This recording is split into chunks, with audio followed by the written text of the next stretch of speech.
Artificial intelligence in The Witcher 4. We got a new interview, stay tuned for. What's up, I'm Franky Boy on this channel covering everything regarding open world games such as The Witcher. And we got a new interview for The Witcher and it's stating this. Well, it was with CEO Michael Novakovsky, that's how you pronounce it. And he said, the benefits of AI, they are real and they are meaningful, but as for now, we're just using it in the productivity areas, and that's where the large benefits are. And of course, we don't know where the productivity area is. Is it just accounting, optimizing routine tasks there? I can totally see that. Maybe communication and appointments. That's totally doable for AI as for now, as an AI agent support kind of. But in the game itself, I'm curious, and he does not state on it. I guess this will create a shitstorm as well. I can totally see artificial intelligence maybe putting some trees on a map. Just your old metadata of The Witcher 3, 2, Cyberpunk in the new AI. Feed it with that, explain this is how we created our forests in the former games. Now create a new forest for this area right here. And it will then maybe suggest where trees are planted, how big they are, what scale they have or so. And maybe it will be a good result or maybe not. But I can totally see that creating a lot of problems, of course, not only ethical, but of course technical problems as well. Because, yeah, an AI does maybe not consider all the things that will be done with that certain asset in the future when it's rendered, etc. But besides that, the interview still goes on. He says, the benefits are real, they are meaningful. But it's not a situation, and I'm unaware of such a situation, where AI could sit down and make games. And I think a CEO could not be wronger. That's totally wrong in my opinion. An AI is totally capable of creating a game. As for now, you can just go into ChatGPT, write me Python code for a game where you can hop and, I don't know, collect coins. Create a folder structure for me, and then you simply, yeah, of course, you have to create the folder structure then. Maybe put in some AI-created artworks in the folders, but you can create a simple game with just 3 prompts or so. That's totally doable, and as for now, a human just has to put it together, and I'm sure you can automate that with AI as well. So I think he's stating right now an AI cannot sit down and make games. It's possible at this point already, and in 10-20 years, it will totally be possible again. Or on another level. I mean, that's a romantic take, and I like that. I like handcrafted games, and I would love them to be in that quality.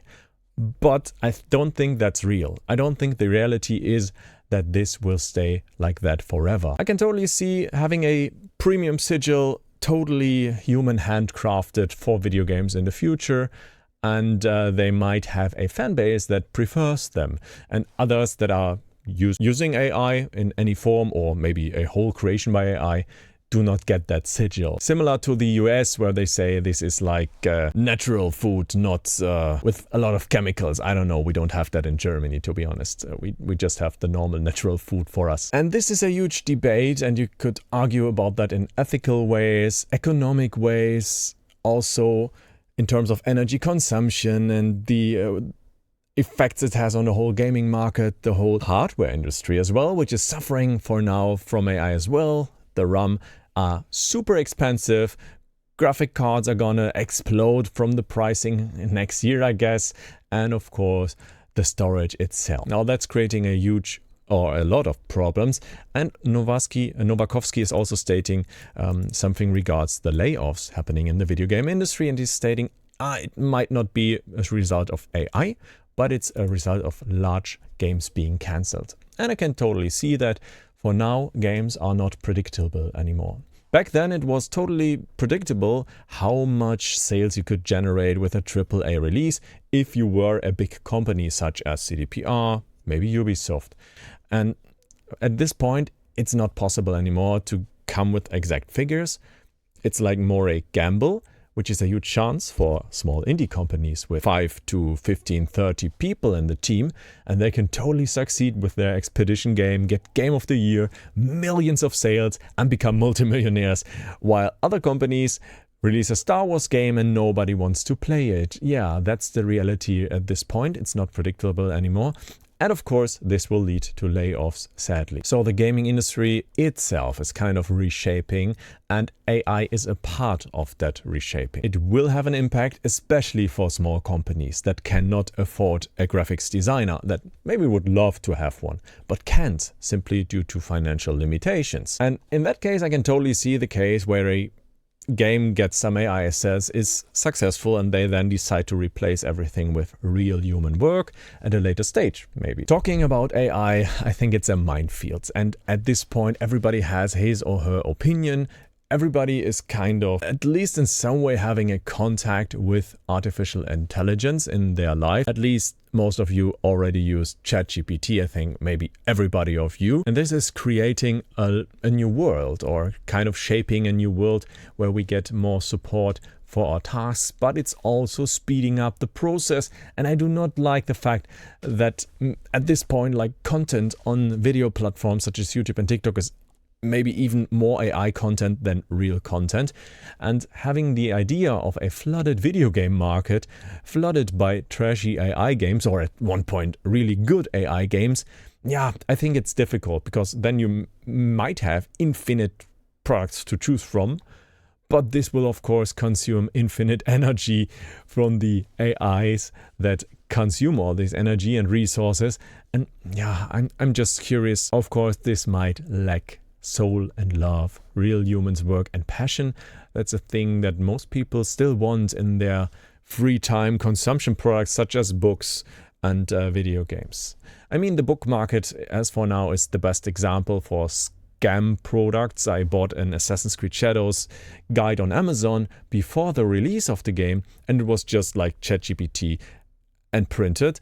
I tried to prompt something and it came out with almost exactly the same guide that I bought there back then. I reported this to Ubisoft and they successfully took it down from Amazon, which was a great success for me.